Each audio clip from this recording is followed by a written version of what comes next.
So David, tell us what's been happening down in Canterbury. Well, back in 2007, there's a growing realisation that Canterbury health system couldn't keep functioning the way that it was if it was going to meet the needs of the needs and the challenges of the future. And a beginning part of that was starting to say, so what does the future look like if we carry on doing what we're doing? We'd have to build another hospital the same size as the current Christchurch Hospital, which is about 500 or 600 beds, another 2,000 aged care beds, and about another 20% GPs. And a bit of a sense of actually, even if we had the resources, the reality of being able to do that was not going to be was not going to be real. Able to find the staff even if you had the money. Couldn't find the staff even if we had the money. Yeah, yeah. So what then happened? So you decided you couldn't go on the way you were. So part of that is that it's a perennial question. So how do you make it real for people? How does that turn into a burning platform that is just not rhetoric from either government or health organisations really trying to twist your arm to believe in something that doesn't sound that real? And so what we began there was a journey that was called 2020. We used a lot of external industries, organisations like Air New Zealand, some of the retail sectors, some of the leading sports franchises in the country, in terms of starting to find languages that could transcend a lot of the historical language we've used. Also underpinning that, we started what was called an Accelerate program, which is an experiential leadership development that had people going out to sectors and learning really learning some of their key learnings, how they've dealt with issues and how that might be reflected back into a health environment. Right. And a lot of this was using things like Lean and Six Sigma. But based on a lot of the methodology around Lean, Six Sigma, also starting to introduce people to things like chaos theory. What does system design look like?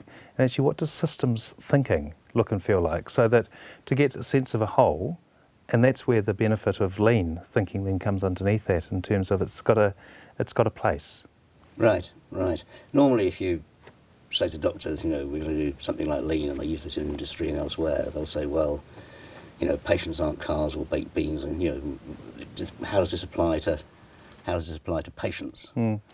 So a trick with that is converting a different language for a different sector into a health language. And the health language that we've used is patient's time.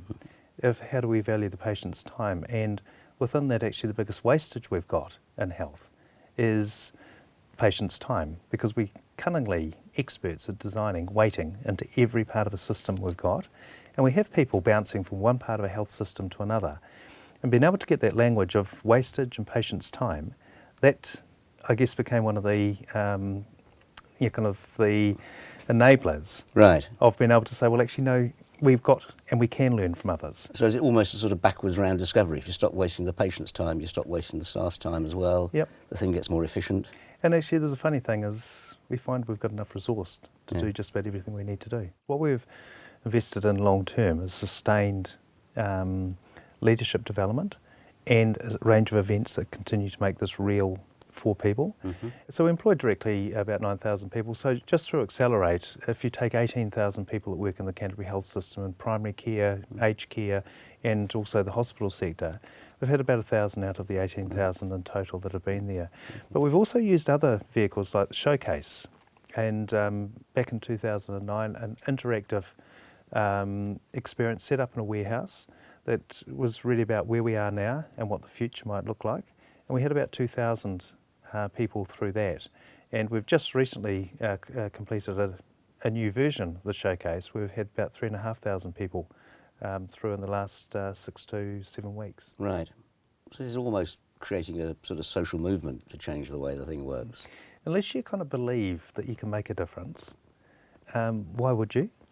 And if it's not part of the ongoing fabric or DNA of the health system here, then it will wither and die. Right. So one of the things we've been quite deliberate is being quite relentless in making sure this is not a commitment today that we're not going to do tomorrow, or when we're under fiscal pressures, it's something that we drop.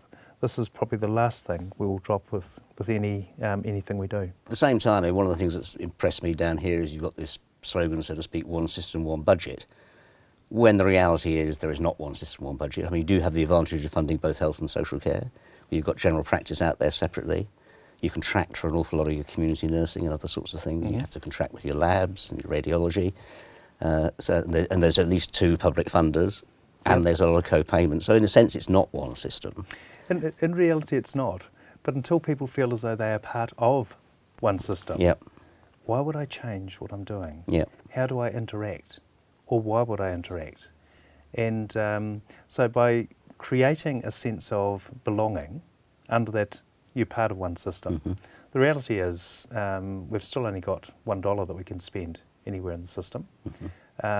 So getting people understanding that there's no sense bouncing people around from one place to another because we're shooting ourselves collectively in the foot. And what's been the result of all this? Can you give me some examples of things that have changed in the way you do things? A lot of things have changed radically. I think the biggest part is the re-engaging and the re-professionalising those that work within health, that sense of pride that we can do, that we are architects of the health system. And if I put my discretionary effort into something today, I'll change something tomorrow.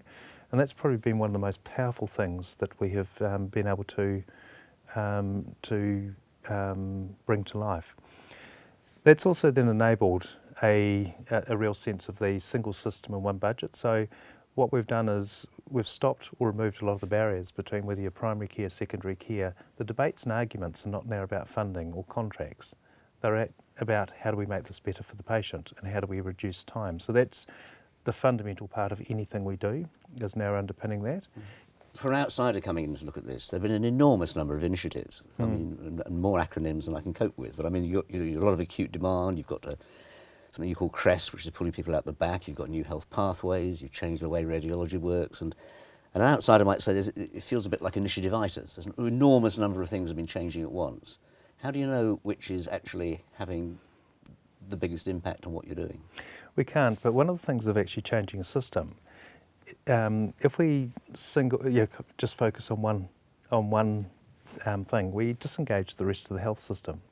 We've been really deliberate. We want to engage a whole system, and within that we've had to become a lot more comfortable with lots of things happening at the same time. But that's also been a really important part of that sense of actually I can make a difference. Me as a health professional re-engaging because I think I can make a difference tomorrow. And while some would look at that and say, can't get a head around the number of initiatives, we would see that as one of the real strengths. But what we do have to do then is pull some of that back in, because you do end up with a bit of duplication. But actually that's okay. Yeah. That's all part of we're wanting everyone involved, not just, well, we've decided this area we think is the most important, let's focus on that and do that well. Because if we just fix single isolated bits, we don't really move a system on. The earthquake we've briefly mentioned. The earthquake was, of course, a devastating event, and I think, having been here, it's difficult for people from the outside to understand that it still has a huge ongoing impact 2 years on. I've heard some people in New Zealand say you've only been able to do what you did because of the earthquake. Faced with a crisis, the system, rather than falling over, did respond. And it's clear that the earthquake speeded up some of the things you were doing. You got an electronic record very quickly, you expanded your acute demand program and various other things. But was it the earthquake? No. The health system in Canterbury should have imploded with the impact of the earthquake. Overnight we lost 650 aged care beds, 105 acute inpatient beds. We already had the lowest acute medical admitting rates in the country, and we were stretched for capacity then. And no matter which way, and over 12,500 hospital rooms that are damaged to varying degrees. If you looked at that totally, we should have ground to a standstill. We didn't, because the system in Canterbury was working in a particular way before the earthquake, and what it enabled it to do was to respond and change to a different set of external influences or challenges, and in this case an earthquake. What the earthquake has done has accelerated a number of the changes that we were planning to do out over the next 4 or 5 years. Just about every single one of those has now happened. So the benefit of the earthquake was speeding up a direction of travel that we were already on. But none of that could have happened without the investment and the foundations that were already in place. So if you were, for want of a better way of describing it, Mrs. Smith sitting in the Canterbury health system, what is better now than was the case 5-6 years ago? In terms of with the health pathways component, I'll use that as an example, is regardless of where you go in primary care in Canterbury, you're going to receive the same care, treatment and timeliness. And you're more likely to get access to the care you need in the right time in the right place. Post-earthquake with the CREST program, being discharged from hospital, having a nurse or a care worker meeting you at home, and through an outcomes-based framework for your rehabilitation at home, has been probably one of the most widely talked about things in our elderly community. I don't think we had any sense of them taking ownership to the extent they have of a health delivery framework that has totally met their needs. So you think it's sustainable? I think the sustainability is building in. There's a number of things that no matter what happened now, the system wouldn't go backwards. There are some other areas where it's still very fragile, and we could lose some of the gains and benefits if we don't continue to kind of water and tend Right. to those sort of programs. Yeah. And we've also got to be really clear that we don't become introspective, that we continue to be looking externally. There are many ways people seek to try and improve public services generally and health in particular. Would it be fair to say the main thing that's happened here has been building the capacity inside the organisation and outside the organisation in other parts of the health system to try to actually to get professionals and individuals themselves to introduce change? Has that been the key piece of what you've been doing? It has been. To get sustained change, it can't be done to. You've actually got to have those that work in the system, and in this particular case the Canterbury Health System, believing they can make a difference, that they can really reshape and redesign the way they're doing things. And to have targets, yes, they have a place, but if that's the only thing you're responding to, you're going to miss the point. And it will get in the way of integrating systems because the focus is always on single or siloed parts of a health system. The importance of building the capability, the importance of long-term investment in building that capability is really essential. And it also builds that sense of reconnection, that sense of pride, that sense of can-do, that sense of actually there's nothing we can't do. We may not know the answer, we may not have the solution, but actually we know the problem, and collectively we'll get our heads around that in one form or other, using lots of different inputs to help us on that journey. And in getting these changes to happen, how crucial has primary care been, and how crucial has the way it's linked into the system been? Really fundamental. One of the real strengths that we've built off in Canterbury is a long history of organised general practice. But as with anything, you get parts, whether it be primary care or general practice or hospital part of the system, out of balance, you end up with conflict.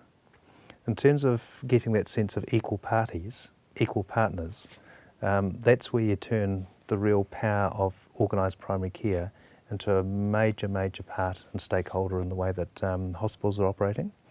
And likewise, hospitals feeling they're part of and have got a sense of ownership with primary care. When people talk about integrated care around the world, a number of them have the belief that doing integrated care will actually shrink the hospital.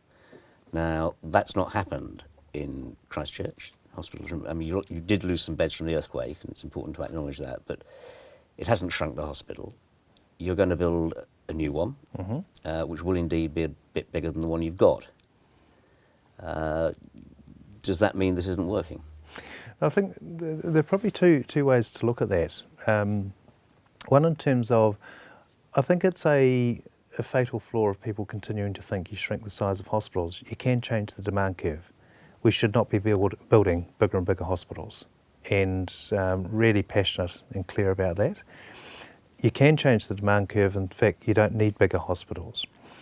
Then on the flip side of that, we are building a new hospital that has kind of a small number of more beds, but most of that is actually reflecting some demographics, particularly in the elderly, but also the basis that we've started off an incredibly low hospital admitting rate relative to the rest of the country.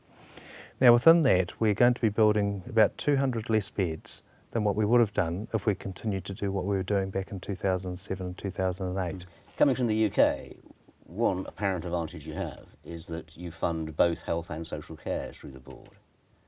How helpful has that been in being able to produce this spectrum of integrated care? I think really, really important. The more you silo funding or contractual relationships, the more you're embedding in disintegrated, non-integrated care. By being the sole planner and funder of a system, the ability to have parties working in a different way and then to look at where the resourcing goes enables us to incentivise the areas that need to be incentivised, and also to free up resourcing where it doesn't need to be spent. If you're having to rely on multiple different interactions to deal with that, the likelihood of ever overcoming those interactions is pretty small. And in many health systems, we spend so much time at those interfaces battling. Right. Because it's your problem or someone else's issue, and if only they behave differently, then life would be cool. And this situation here is actually, it's our problem, and we have nowhere else to go other than looking at ourselves as to why this is not working. David, thank you very much.